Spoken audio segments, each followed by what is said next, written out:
head goes on like that, but yeah, I'll deal with this thing later. Nice kit, though.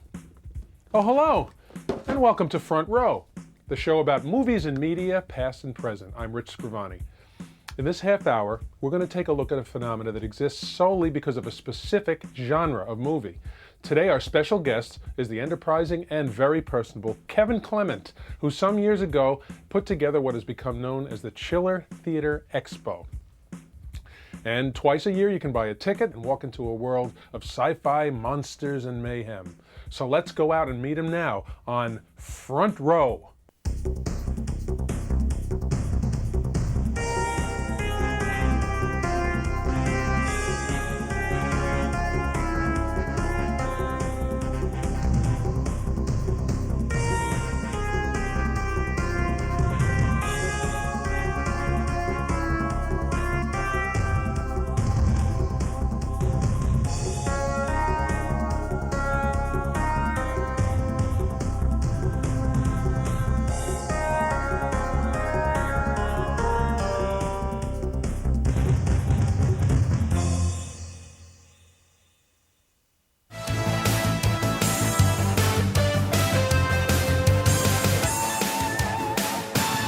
We're talking with KEVIN CLEMENT, founding father of CHILLER Theatre Expo, and we're lucky to have him here as a guest on Front Row.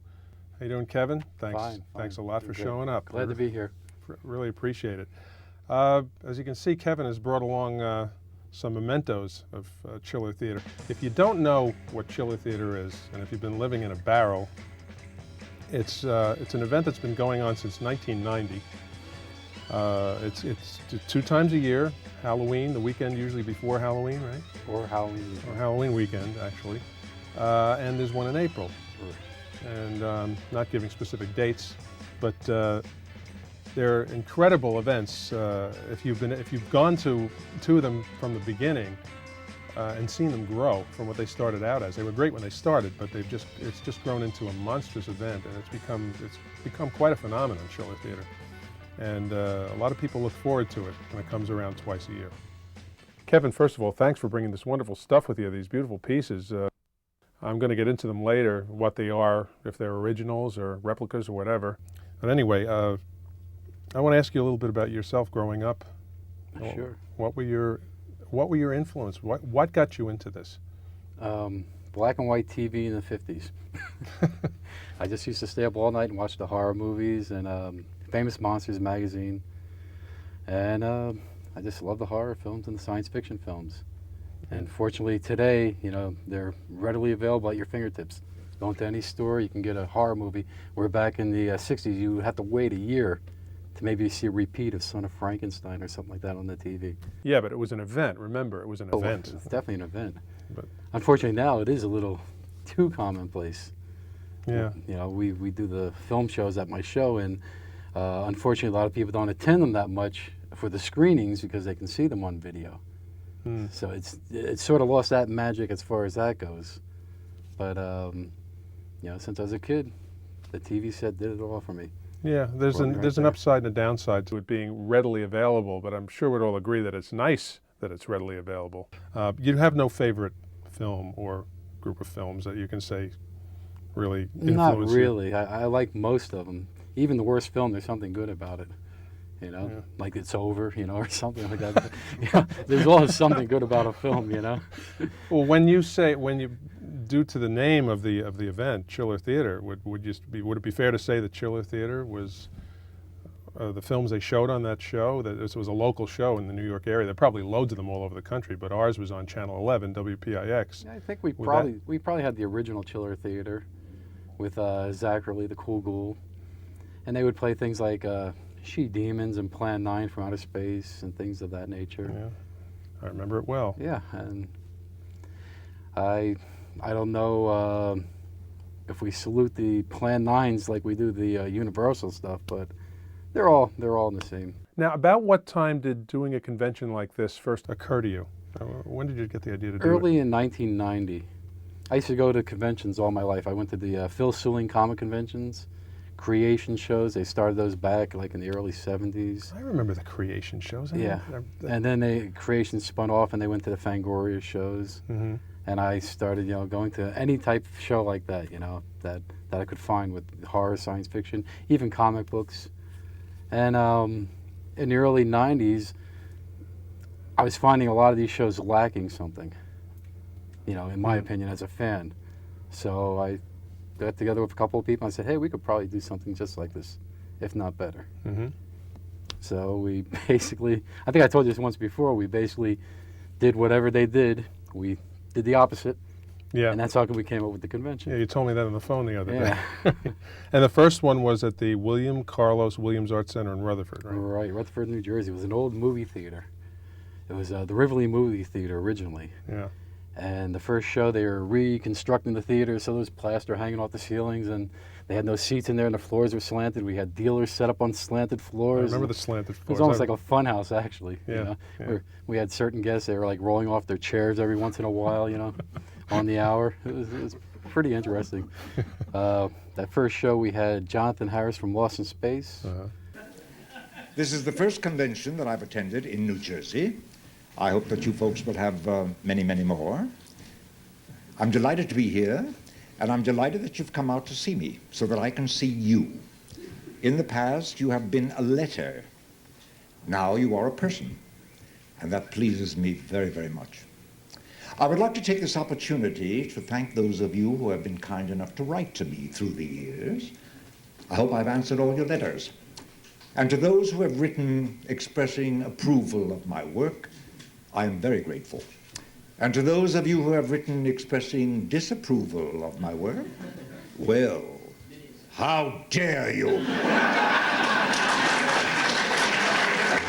We had Diane Thorne, who played Ilsa, she was for the SS. That's right. She was, I remember she was the first guest I was aware of. Right. She was also on Star Trek, too. She was in a Star Trek episode. Which episode was she in? I think it was the Gamesters of Triskelion? I think it was either that one or it was a Piece of the Action. She was.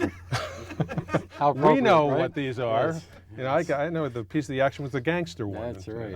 I didn't connect her with Star Trek, but that's interesting. And we had Butch Patrick, Eddie Munster. Oh, I didn't know he was there at that. Yeah. I was there briefly in 1990 because. Me too. And Zachary, of course.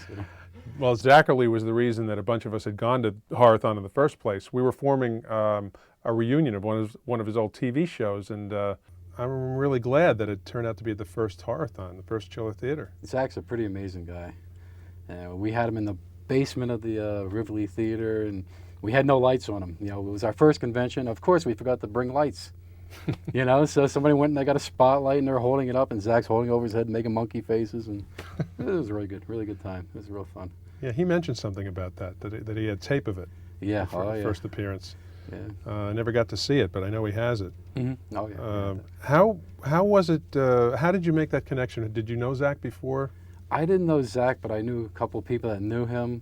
Lou Anticinello, who worked on the Zacherle newsletter, and a couple other people. And I said, hey, does anybody have his phone number? And they said, sure. And I called him up with the idea, and he's like, I don't know, maybe. He wasn't, if you know Zach, until he gets going, So I don't know if he really wanted to do it. He had some reservations, so finally we got him to do it, and now we can't get rid of the guy.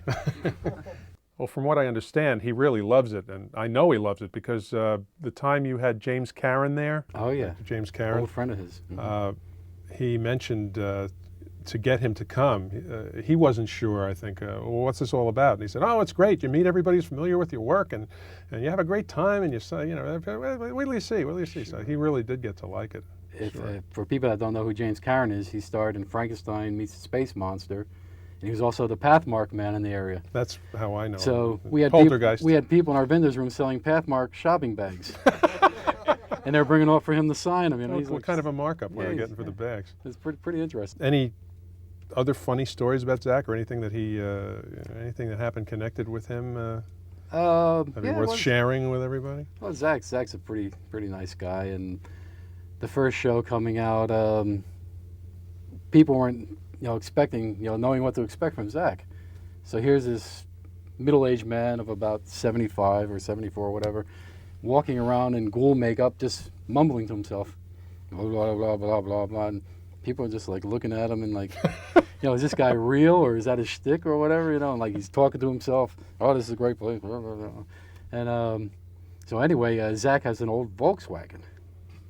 Yeah. So Zach said that I think on the way home or something like that, his Volkswagen broke down. He's out there in the makeup and everything, and he's trying to push the Volkswagen into gear on Route 3 or something or other.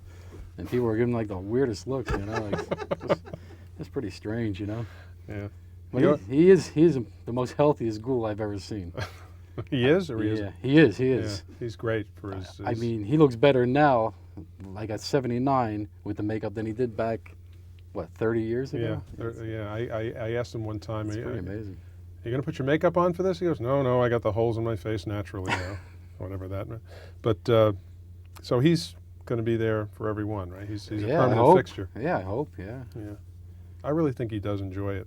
Now your band, I love the name of your band, by the way, Dead Elvi. I love it. And it wasn't until recently that I really, I had never been there late enough to watch you play, because you play usually late at night it was on Saturday? Yeah, 3 o'clock the last time. Yeah. So looking at your tape, there's a line of Chiller Theater tapes.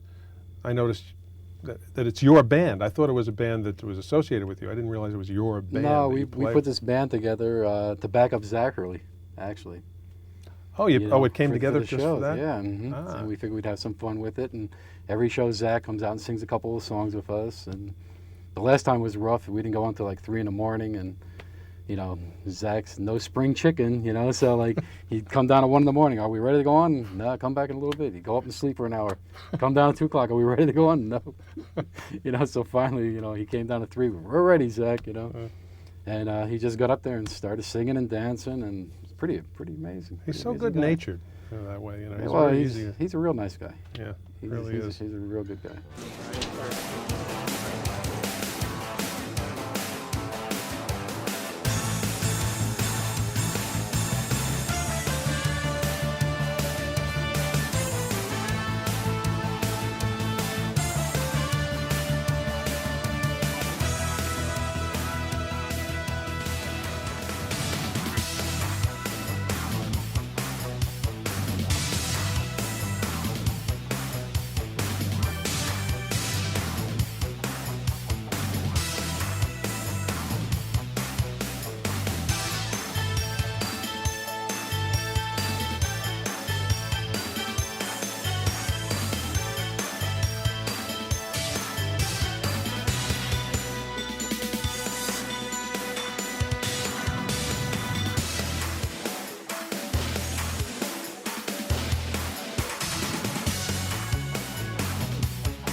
I understand you started with a mail order business before. Right, Chiller Theater videos. Okay. And I used to do a lot of the videos until I found out that, hey, these things aren't public domain. These things are copywritten. So that got me out of that business pretty quick, and that's where we sort of spawned off the Chiller Theater Expo. So you were able to use the structure of the mail order business to sort of help out with the idea? Oh, sure, because I had a mailing list of 3,000 or 4,000 names. Yeah. So we just started, hey, we don't have videos, but we do have a convention. Yeah. Come and check it out. Give me a picture of the first one when you opened it up. What was basically there? I know you had the vendors' rooms, and you had guests and everything. But was it sort of defined, or were you finding your way? Like no, we were finding our way, definitely. It's totally different than what it is now. I mean, we tried to start off with certain things like makeup people, at Halloween, and vendors of films, and posters and things of that nature, and certain guests. And we had a lot of good guests the first time that weren't even like in the program, like Bob Martin, The ex-editor of Fangoria was there for the show. And, Frank Henenlotter and people like that. And then you had like the Ramones coming in and hanging out and stuff like that. But it more or less was like a flea market. Pretty much a flea market. Yeah. And then we moved the show away from there, changed the name to Chiller Theater, and went to the Fairleigh Dickinson University. Rothman Center. Over the Rothman Center, right? And then it went from a flea market atmosphere to a circus because we had like 3 times as much room. But it still wasn't a convention because there really wasn't an adequate place for people to talk. Right. We had this big blue curtain up separating the dealer's room from the speakers. And like the noise, the white noise from the dealer's room was pretty loud. It's just very loud. And somebody like Robert Clark is talking about the Sun Demon, and you hear in the background, and he's like screaming, like the top of his lungs, trying to get over this noise, So then we figured, hey, we got to move this again, and that's how we wound up the Meadowlands Hilton. Is the Hilton a good place now? I mean, is it working out pretty well? I like it. The fire marshal goes a little nuts every once in a while, It's like, like 3 shows ago, people went through the aisles and there were like 30 tables in this one hallway, and the next day they came back and they were all going like, where'd they go? Yeah. And like, Fire Marshal Bob was here, like, it was, like a fire hazard. So. Yeah. But we sort of like, now we have the plans of how to set it up and, what to do there. So it's pretty smooth. Right? I asked you a while back when I visited your store in Hackensack, which we'll talk about. When's a good time to apply for a table at Chiller? And what was it you said to me? I think the day after or now or something. The last day of the last show. Yeah. Yeah. Which just blew me out of the water. Yeah, the last show we sold 90% of our tables on Sunday for this show. Hey, that's great for you. It's good, but then we have all the people that are usually lazy and they don't send for the tables for 2 months later. Yeah.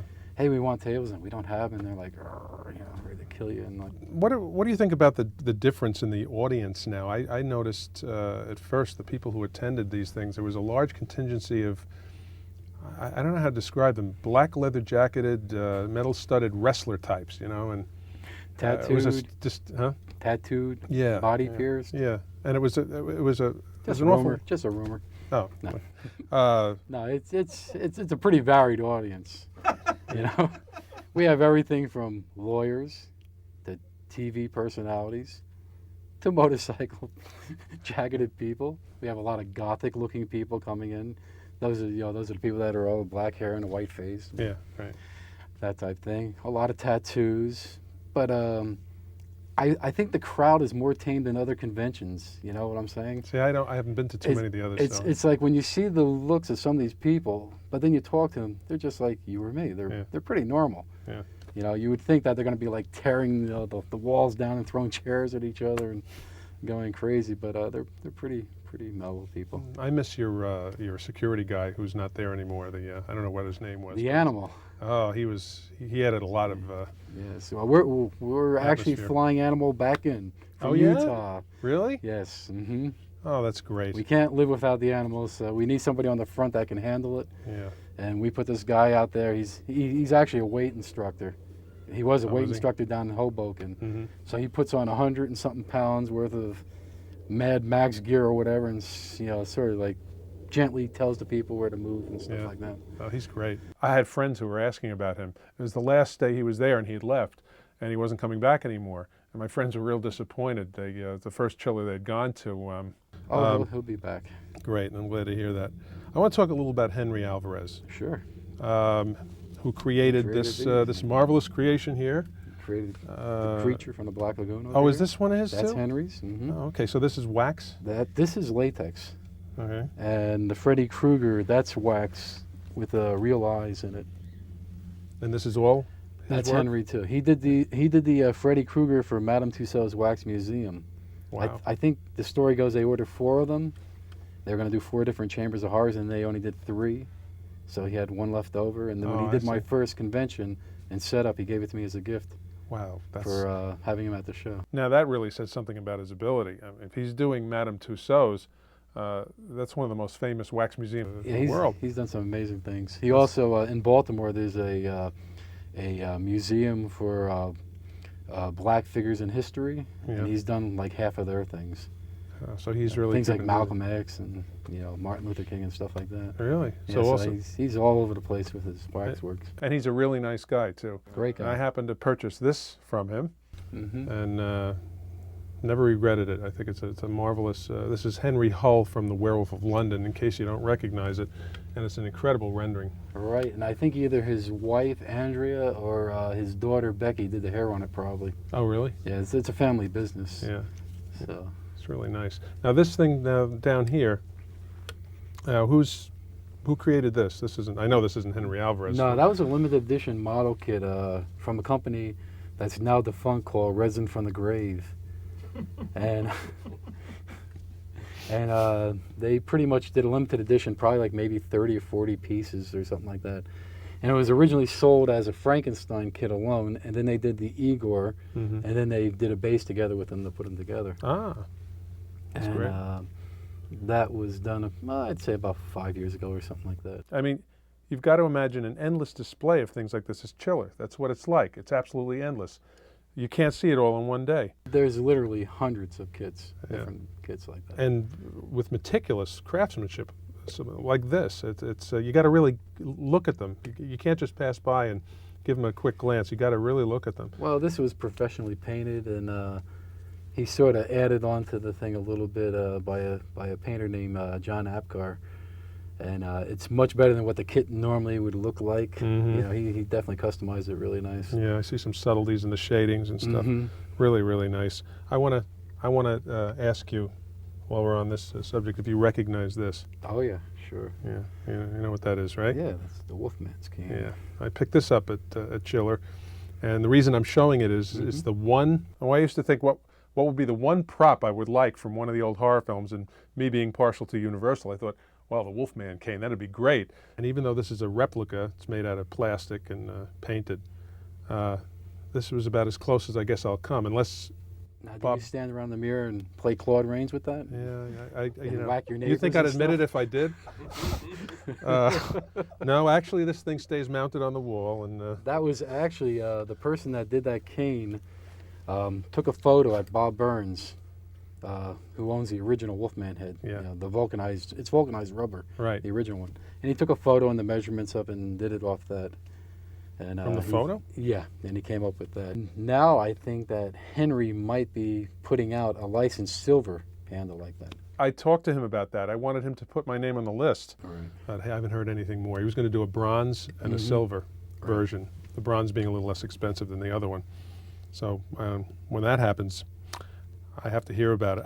I've got to get on to the celebrities Sure. because I really want to talk about the celebrities. You've had people there. I'll just throw out a few names. Kevin McCarthy was there the last time. Great guy. Alan Young. They were both wonderful. Alan Young, great guy. Yeah, they both told great stories. Kevin McCarthy, he associated with the fans. He called Invasion of the Body Snatchers, distinguishing it from the remake, our movie. You know? So, which is really nice. Do you have any quick funny stories that you can tell, or any kind of celebrity A stories? couple of celebrity stories. Yeah. Roger Corman, who was one of my favorite guests at the show, has a reputation amongst the film industry of being cheap.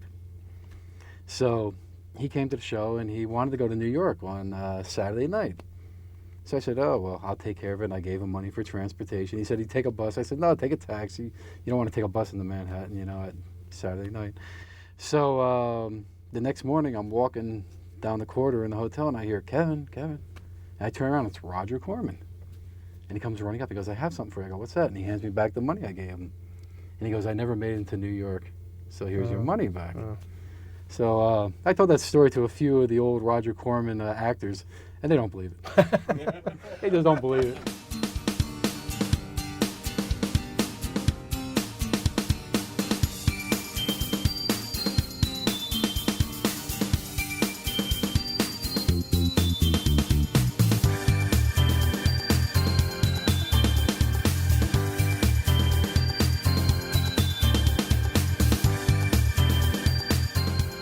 You won't believe this, but we've got to wrap this up, and I had so much more to talk to you about. Kevin, I want to thank you so much for being here. Hey, Thanks for pleasure to bringing be all here. this neat stuff, and will you come back again sometime? Definitely, I enjoyed it very much. No problem. We'll see you again. We'll discuss further. We'll talk. We'll discuss.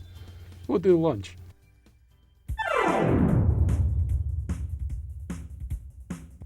Hello, I'm Michael R. Thomas, makeup artist to the stars, and you're watching Front Row.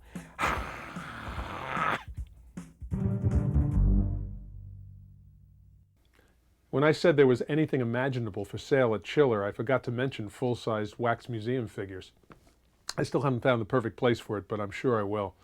Oh, by the way, we appreciate all the correspondence we've been getting about how long you've been waiting for a show like this. Keep them coming. This is Rich Scrivani, and we'll see you in the next edition of Front Row. And anybody want to buy a cheap Invisible Man model?